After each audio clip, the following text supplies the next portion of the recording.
రకాల డిగ్రీల్ని నిజంగా ప్రయత్నపూర్వకంగా తక్కువ సమయంలో అందుకునడానికి నిజంగా నాకు వెనకాల ఉండి అంత శక్తినిచ్చినది ఒకే ఒకటి కరాటే. మనిషిని మంచిగా తయారు చేయడానికి ఒక బలహీనుని నిజంగా బలవంతుడిగా తయారు చేయడానికి మార్షల్ ఆర్ట్స్కి మించిన వేపన్ ఇంకోటి లేదు. అంతటి గొప్ప ఒక సిద్ధాంతాన్ని, ఒక స్పోర్ట్స్ని దాదాపు 33 సంవత్సరాలు నేర్చుకున్న నేను ఇది నా ప్రజలకు అందాలే, నా ప్రాంతానికి అందాలే, ముఖ్యంగా మా ఊరి పిల్లలకు అందాలి. ఈ కాన్సెప్ట్తో నేను 1.5 సంవత్సరాల ముందు గవర్నమెంట్ హై స్కూల్లో నిజంగా గ్రౌండ్ లేదు. ఇది నాకు ప్రశ్న కాదు, అంతకంటే కష్టమైన గ్రౌండ్లో నేను ఆడినవాడిని. కంకర రాళ్ళ మీద రన్నింగ్ చేస్తున్నవాడిని. సో ఇది ప్రాబ్లం కాదు, స్టార్ట్ చేస్తున్నాం. విలేజ్లో ఉన్నటువంటి పెద్దవాళ్ళని ఒకరికిద్దరిని అడిగినాం, ఏమనంటే మాకు లైట్స్ కావాలి. ఇమీడియట్గా విష్ణు తీసుకొచ్చి పెట్టిండు. కొంచెం కష్టమైంది కావచ్చు.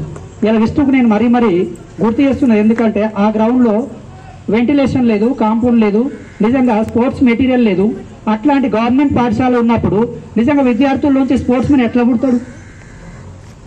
శంకరన్న దగ్గర నుంచి రామచంద్ర దాకా, తిరుపతి, మిగతా వాళ్ళందరూ, సుందరమామ, నేను, ఎంతో మంది, విజ్ఞాన్, ఇంతమంది వచ్చినా కూడా ఈ గ్రౌండ్లోకి వెళ్ళి వచ్చారు. మన పిల్లలు నిజంగా ఎనర్జీ ఉంది, కానీ గ్రౌండ్ ఫెసిలిటీస్ లేవు, కోచింగ్ లేదు. ప్రోత్సహించేటువంటి వ్యవస్థ నిర్మాణం చేసుకోవాలి మనం ఫస్ట్. నేను మీకు రిక్వెస్ట్ చేస్తున్నా, ఈ స్టేజ్ నుంచి గ్రామంలో ఉన్న ప్రతి వాళ్ళు కేటాయించండి. మీ పిల్లల వైపు మీరు మనసు పెట్టండి. ముందు వాళ్ళని ఎట్లా అభివృద్ధి చేయాలనే ప్రణాళిక వేయండి.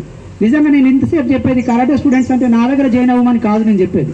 మీ పిల్లలు ఎక్కడ ఉన్నా అక్కడ మార్షల్ ఆర్ట్స్లో జాయిన్ అవ్వని. మార్షల్ ఆర్ట్స్ అంటే బలహీనుడు బలం అంటున్నాం మనం, అర్ధరాత్రి దీపం అంటున్నాం మనం, వెలుతురు అంటున్నాం. కారణం ఏంటంటే ఒక్కడు 10 మందికి సమానం. That is martial art.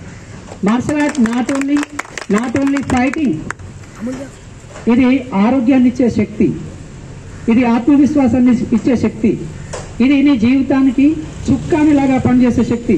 చూసిరా మనం ఎంత అదృష్టవంతులమో. ఎస్ఐ గారు సాధారణంగా డిఫరెంట్ వేస్లో సాధించుకుంటారు జాబ్ని. మన ఎస్ఐ గారు స్పోర్ట్స్ మెన్, అందుకు ఇంకా మనకు పెద్ద ఒక బలమైన ఇంజెక్షన్ ఇచ్చినట్టు అయింది. ఇప్పుడు ఎంత గొప్ప అంటే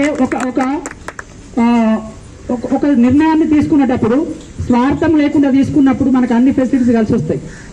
అట్లా మీరు కలిసి వచ్చారు నాకు విద్యార్థులుగా, మీ పేరెంట్స్ అట్లా కలిసి వచ్చారు నాకు. నిజంగా వజ్రాలు లాంటి పిల్లలు 11 మంది నేషనల్స్ ఆడడం అంటే మామూలు కాదు. ఒక్క నేషనల్కి ఎంతో కష్టం. ఆహార నిమిషాలు 3 గంటల కంటే